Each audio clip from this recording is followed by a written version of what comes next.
Efirlərə baxırsa adam darıxır. Həqiqətən ha. Vaxtında oxuyurdum da valla mən də bəstəkar mahnıları oxumuşam. Ay maşallah, Necə mahnılar oxumuşam. Şövkət xanımın Allah rəhmət eləsin mahnılarını oxuyurdum. 30 nəfərə baxırdı. İnanın səmiyyətimə.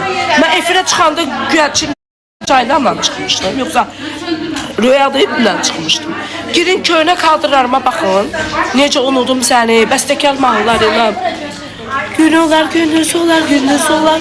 Şəfəqəyə düzdü, belə mahnılarla çıxmışam mən. Amma nə olsun, baxılmadı. Gördüm çörək yoxdur, dala düşürəm, unuduluram. Qazanc yoxdur. Sözümü deyəmirəm. Amma keçdim bu mahnılara da indi olmuşam pik nöqtədə. Hər an açırsan Kəmalə Günəşədə maşallah. Baxın da efirlərə, niyə baxmırsınız? Düz danışmaq lazımdır. Efirlərdə reyting yoxdur bu dəqiqə. Efirlərdə yazxana da eləmirsən. Yazxana da efirdə.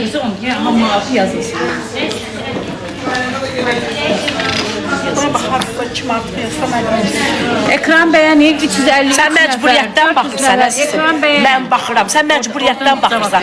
Bir var maraqla baxasan, bir də var məcburiyyətdən baxasan. Çünki uje kimə baxasan?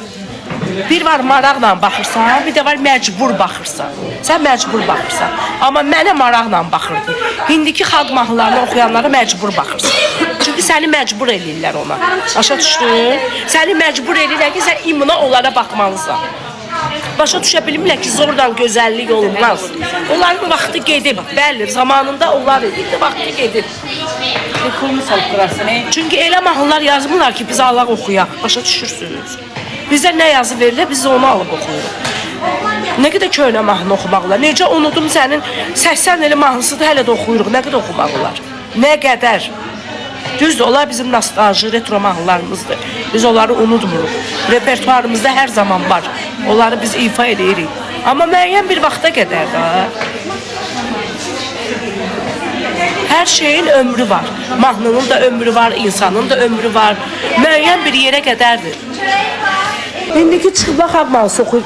Elə bir Səməd Vurğun heykəli var 28-də, 10 kimi dayanıb belə oxuyur. Ay, elə müğənni olar. Bəs bir ya.